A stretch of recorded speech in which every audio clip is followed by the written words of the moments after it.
Hey, what's up everybody? My name is Briggs. This is my dad Brett here, and we're from Miles Pellet Stove, giving you all another pellet stove review video. And today we're going to be focusing on the Freedom Stoves Independence PS21. And what my dad here is going to do, as energetic as he looks, he's going to go all around and tell you, well, more about it. Ain't that right? Yeah, I'm really excited. It's review day. Welcome to our channel. Please like, share, subscribe. You get it, but it helps Briggs and I build the channel so we can help you, your friends, and your family. So follow along with myself and Briggs. We're going to give you a review on this stove. If you like it, great. If you don't, I get it. Let's do it. All right, let's go. Okay, friends, welcome back. And yes, when you order the stove, it comes in a box. So we're not going to show you how we dismantle the box and show you the stove. You get it. So I like what they did here.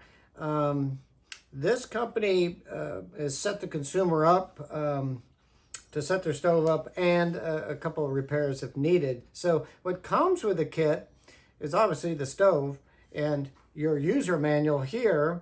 And here's an extra igniter in case yours goes out in the future, which it will in due time. This is Wi-Fi, so it's Wi-Fi capable. You can just hook this up with Apple or Google Play. You get it. Comes with a remote control. They give you 3 Allen wrenches here. You can replace most of the parts with these Allen wrenches. Briggs and I, as we ripped this stove down or took it apart, we advise that you have a crescent wrench and a Phillips screwdriver along with these, and I think you'll be good. You'll be able to fix your stove or repair it in the future and save, again, your family and your friends and yourself some money. Also, it comes with the battery backup wire here, or the leads, the positive and the negative. I'll get into that later. In the back of the stove, it has a room temperature sensing probe.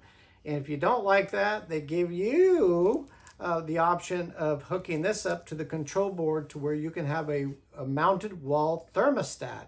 You get it. These are 2 flame deflector plates. These are extra, but in due time, they do wear out. And the company gave you this and this, which I think is excellent. So we'll go to the next step, and I'm going to do a walkthrough this Freedom Independence. And welcome back. You know, some of these things, I'll go through them, and we're going to do it. But some important things that most people want to know is how many pellets does this particular Freedom Independence hold? 40 pounds. 1 bag, not bad. I'll show you the hopper in a minute. The other thing is BTUs, up to 37,400, roughly. And how much does it heat? Well, they say 800 to 1,800 square feet. And again, it's all based on where you place the stove in your dwelling. Every house is different, as you know, so take your time. If you have questions, put it in the comments. If you have questions, give us an email. If you love this stove and you want to buy it, don't buy it right away. Call us first so we can make sure it's the right stove for you, your friends, and your family. And again, if you don't like it, then don't bother with it. So anyway, this is it. So we've done some burns, and we're going to do a burn on this stove at the end so you can see how it actually works. And we're not trying to crank it up to the highest level so you see a ginormous flame in a showroom. We're going to show you reality here. So here it is. So I'll start from the top. So Briggs, if you could see this, you got 2, 4, 6, 8, 10, 11. These are heat exchanger tubes. And so I'll show you the fan in the back, but this is where the warm air comes out into your dwelling.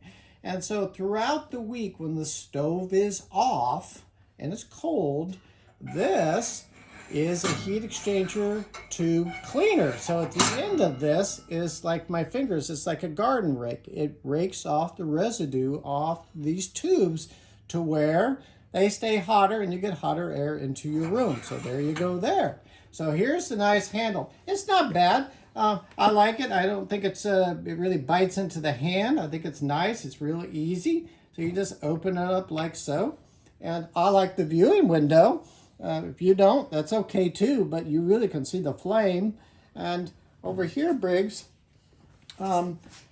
we've burnt the stove. As you can see, you'll get a little bit of ash here, but it's got a nice, simple door seal. And I like that because, you know, later down the line in the years, if you have to replace your door seal, it's easy peasy to put this thing in. And again, saving you, your friends, your family some money. So here is the ash pan. So basically, this is the flame deflector that I showed you with the parts that come with the unit. So this is, you just take this off and you can kind of see where my fingers are. They go onto these nipples on each side. So I'm going to set this down. So here we've pre-burned it, but I'll kind of take my finger and clear this out a little bit. So right here, these air holes, this is where the air comes up and accelerates your flame. The pellets come horizontally forward and then they burn. And then they obviously the flame goes up, and right where my fingers are, this is vermiculite. So this is kind of like a stone. It's not fake or anything, but it's good quality. I think it'll last, I don't know, for many, many years to come. But again, you don't have to abuse it, but it's good solid. I think this burn pot is pretty similar to a Harmon stove, the way it's set up. But the way why I like this a little bit better than a Harmon is that the igniter is not down below here. The igniter on this stove, where my finger is here, Briggs, you can see it on one of our videos how to replace it. The igniter is right here. So meaning that it doesn't get as dirty as a Harmon, and so it also, to me, it lights faster. And so I think it's pretty cool. So this is kind of the insides of the stove. And again, your flame deflector, you can see how things will just line up. You just put it right back on like that. Did I get it on there, Briggs? Almost. Oh my gosh, there we go. That's better. So, you know, we're not perfect. We'll just show you reality like we always do. But here it is. So I'm going to shut the door, and it's kind of nice. This is just a spindle here, and it rotates. So when you close this spins. So it's not bad. You know, the ash pan I like because it's small. You can see this, and you dump this out. And then over here, Briggs, you just take your vacuum when the stove is cold and just vacuum out the debris. It's very easy stove to maintain and keep clean. Then you just put the ash pan back in, and then the door, obviously, just like this. So over here, come along. So what happens, I think this is like powder coated, but this red here is a big panel. And so it comes in red or black. But what's really cool, and I guess we could show you later down the line, but you can take these panels off and you can change the look of your stove. So if you don't like red or black, I get it. So you can actually, when this is out, you can replace 12 by 12 squares in here. So if you wanted black and brown, that kind of looks like garbage. But anyway, you can get it at your home improvement stores. But I kind of like this one. This one looks kind of cool. So when this panel's out, you can slip these tiles in. 1, 2, 3. You'll still have this bridge here, but it gives it a nice look. I've seen some people that will use slate tiles. So it doesn't really cost a lot. You need, obviously, 3 for each side. So let's go around to the back. Can I move this forward a little bit? There we go. So on the back, this right here is your temperature room sensing probe. So at the end of here, it detects the temperature of the room. And there's a mode on this user control board, which is up on the top, that you can run it with. It will sense the temperature of the room. Let's say it hits 75 degrees, the stove will shut down or go into eco mode.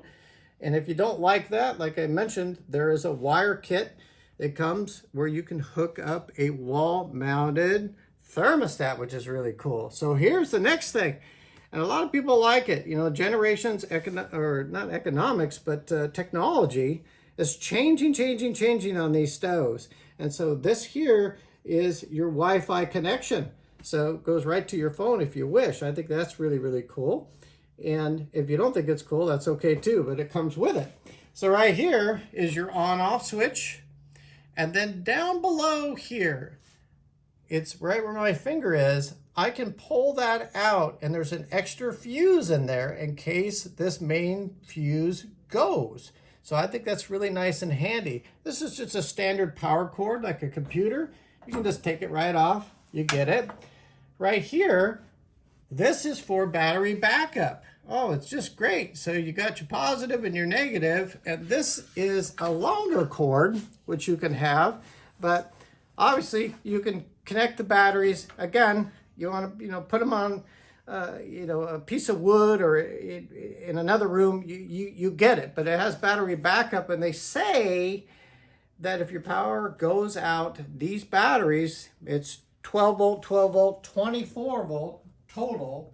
These batteries will run your stove up to 40 hours. So you can see here, I'm coming down from the stove, and obviously easy connect.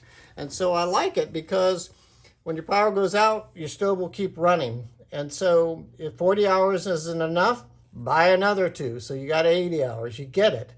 But when the power does come back on and this is attached, then these will recharge on their own. So it's kind of a cool concept. I like it. And like I said, I haven't seen too many battery backup systems, especially in this price range. It's very fair. So we'll go back here a little more. And I'm kind of going in depth here, folks, because you're spending a lot of money. And when I say that, people are probably saying, Brett, how much is the darn thing? Well, I can tell you, they're $21.99. Are the batteries extra? Yeah. There's an extra stand if you want. That's optional. But, I think by the time you get into this, with the batteries and everything else, you're probably sitting at $2,400 to $2,500. Is the price going to go up fall and into 25? I'm going to say yes. So anyway, just think of $21.99 to $2,500. There you go. So right here, this is your exhaust where you're going to connect your pipe, 3-inch standard. I'm going to go below here. This is the charger module that works with your power and your batteries. This is the charger module. And if I put my hand back here, Briggs, I'm going to spin this. That is your convection room air fan. That blows the air up and out those heat exchanger tubes in the front, placing warm air into your dwelling. Okay? This is an air intake. So if you want to put an air intake setup, called it OAK, which is the acronym Outside Air Kit, you just attach it to here, goes through your wall, and you draw air from outside of your dwelling.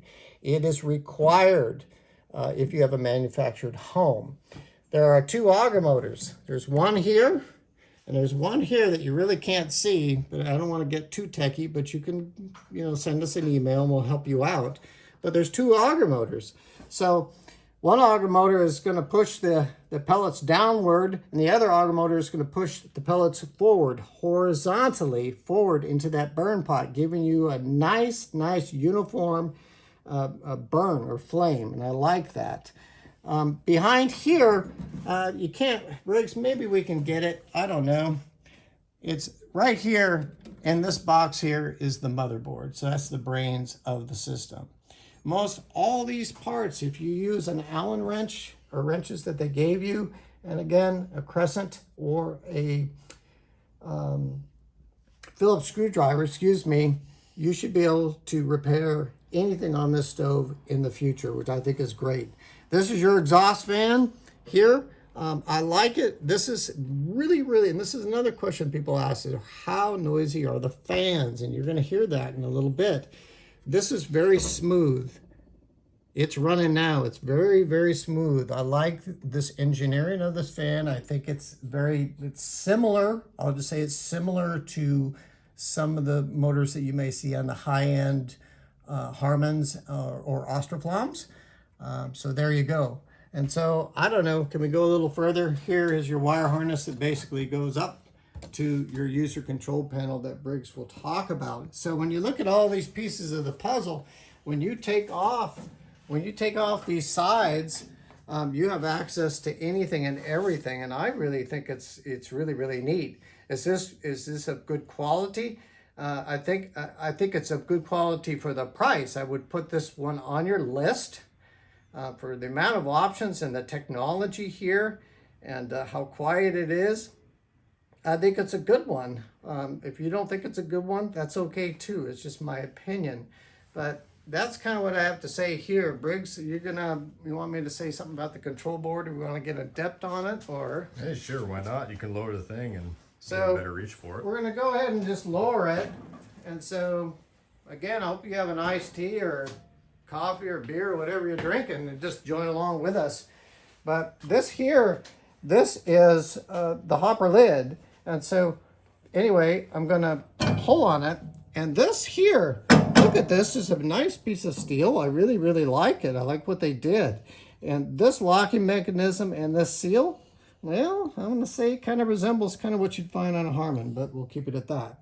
So right here is a protective grate. You can take this in and out if you wish, so you don't, drop things into it. I mean, you could have toys or remote controls or whatnot. This basically stops something from going down into your auger. So I do like that. And then this nice seal here, when you shut it, boy, this is nice. You just push down on it like so. And then Briggs will kind of show you the on and off and some of the features when we fire it up. But basically, if you do it in manual mode, you're just going to hit the on-off button, hold it for 3 seconds, and all of a sudden it starts dispersing pellets into that burn pot, and it doesn't take long, and you got a little bit of smoke, and then you have flame, and obviously up or down for heat levels, and you can really, really get into this module to where it'll do a lot of things for you. So there you are, and Briggs is going to take the next section and kind of fire it up, and tell us what you think in the comments. If you think it's a great stove, a mediocre stove. If some people kind of say it's not this one, but they'll say differently their opinion. I'm good with their opinion, so let everybody know. But I think for the dollar value, for what I'm seeing out there, this is a pretty cool stove. All right, so right now we're just going to give just a quick little overview of this whole control panel and what you'll experience if you actually get this stove. So right now it is totally blank. There's no power to the stove, so you're not going to see any action, obviously. If I go back here, I'm going to show you what happens once it gets power. Boom, right there. You can see the whole screen light up a bit, so you have your full, knowledge of what's going on just by looking. And then you'll also have the light right here. You might have heard the stove turn on just a little bit. That's normal, just part of the whole powering up sequence. Right now, the stove's in an idle. It's not doing anything until you, essentially tell it. So let's go over kind of what's going on here. So right here, it will tell the day. It will show time right here. On this top right corner, you're going to see the mode it is in, the temperature now, what it's setting, what it's actually set to, its temperature level, and its fan level. Right now you can see it's also holding. And so let's actually press some buttons and see what goes on. So let's start from the top left. So right up here, if I hit this, you hit it once, you're going to go to room temperature set. So if I hit it again, that same button, it increases. And if I go down, it decreases. So this happens more if you're going to be utilizing your thermostat. And once you're done, you can set, hit there, you're golden. You notice the number changed here. Not this one, because this is the one that technically shows what it's reading right now in the room. Over here, so if I go right here, you'll notice a flame icon next to this button, and down here you notice a fan icon. If you want to change the heat level over here or in the manual mode setting, hit this once up here. Now you can see a level. If I hit this down, this minus sign, and this plus sign, you can increase it between 1 and 5. Once you've set and done, you can hit set, and you're golden. Same thing with the fan. If you want to do the fan, hit the one down here first, and you increase it and lower it, as so. And once you like it, hit that button, and you're golden. So over here, see the set button? If you hit this again when it's in the main screen, you're going to go more into the whole in-depth stuff. And so for this video's purposes, we're not going to go fully within all this.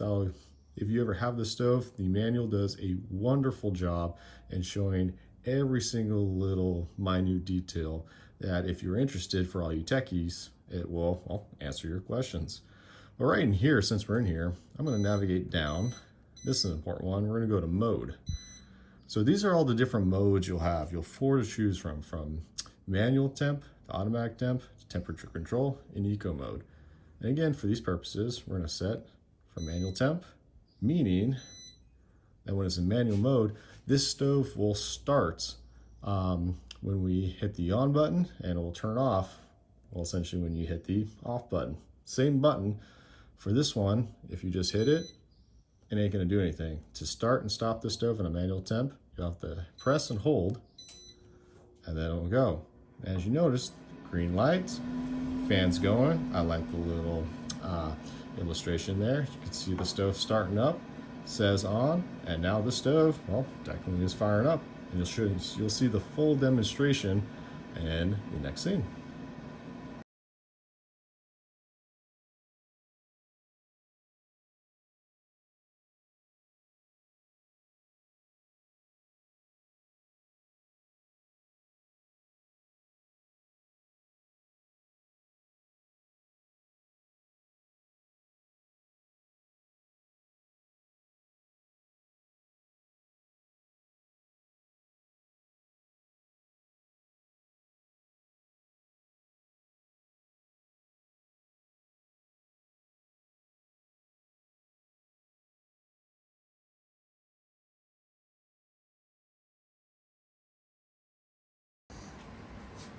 Bonus clip.